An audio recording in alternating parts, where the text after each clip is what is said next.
Hi, and welcome to another episode of The Pajama Philosopher. And so today we're talking about chapter two, the 10 guiding principles. If you've seen my previous videos, you know that I've already mentioned that um, although this content and the book it relates to all about political economy and do make reference to the formal discipline of political economy and macroeconomics. The whole idea behind the manifesto-like presentation of these principles and this content is that it be accessible to people who don't have formal education and training in economics and in political economy. And so whilst the typical audience that I expect to be viewing a lot of this content would probably be people who are studying or interested in or steeped in political economy and would get Thatcherite allusions like the trouble with socialism being running out of other people's money, those kinds of people. I still want to ensure that um, the language and the phraseology we use in this discussion is accessible to lay people, and by that I mean people who probably haven't undertaken classes in in economics and in political economy during their academic careers. So, um, one big theme in all of this content is going to be about the free market and the role it plays in our lives and how similar the and how similar the free market is to nature and how nature works. In a lot of ways, natural ecosystems are free markets. And I'll use an example of a rock garden when we're talking about a free market. Now, if you have a rock garden at the back of your house and you wanted it to be a very rich rock garden with lots of different fauna and flora and creepers and what have you, then probably the easiest way of going about achieving that would be simply let the garden grow wild. So that's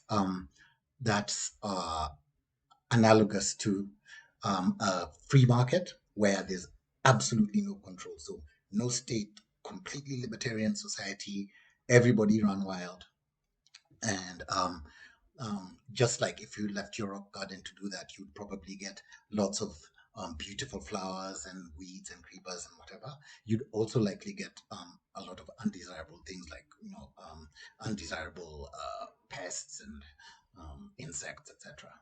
So um, clearly, the balance is between a rock garden running completely wild and a rock garden that you go and physically plant each and every different species yourself and end up with a very unnatural thing. That's the far side of illiberal economics, the command economy far end.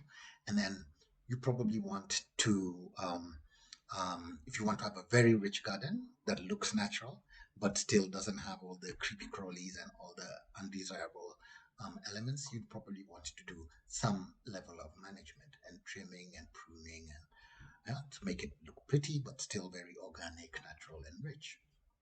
And so um, I wanted to give that rock garden metaphor um, to illustrate to people who maybe haven't studied economics at at university level or even at a high school level, um, as a sort of metaphor and as a framework for um, a lot of the ideas that are going to be discussed later on in this book.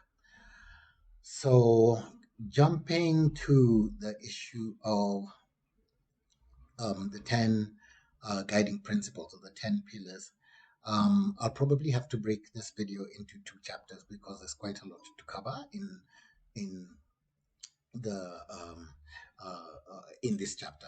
It sets up a lot for the rest of the book.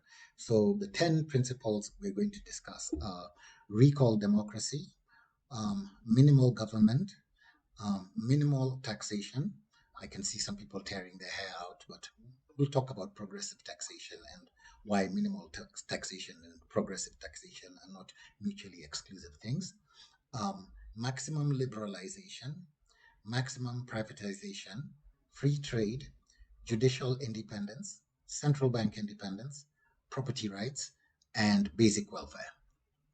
So, on the face of it, I know it would sound like um, very Thatcherite neoliberal politics, but when we go into each one of these topics and I get a chance to address them in this and convey the sense in which I mean these things, then I think you'll come out thinking that actually it's very far from being what someone would imagine is a neoliberal agenda. And I'll tell you openly that I am not a supporter of libertarian style neoliberalism, and very much, as you can tell even from the title of the book, when you're talking about green and universal basic income, that should be a bit of a clue that this a fair bit borrowed from what is traditionally thought of as the economic left in OECD countries.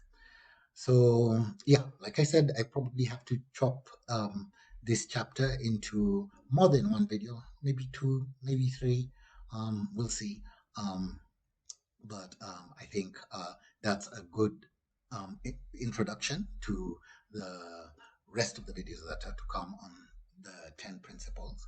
And we'll get a chance to talk about those in depth.